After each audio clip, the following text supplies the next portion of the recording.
Hello guys, welcome back to another video of Tech Bro. Hope you guys having a nice day. In this video I'm going to show you how can you change plan on Spotify 2024. So just go to Spotify app. Now at first click the bottom last option, premium, and after clicking on premium scroll down a bit, and here you can see all of your plans are here. You can just change your plan through this way.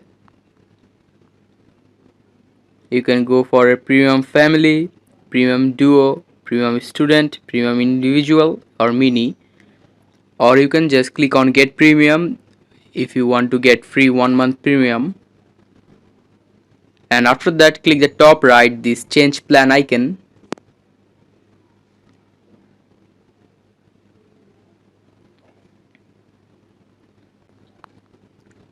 Now here you can see all of your plans are here. You can just change your plan through any of this way.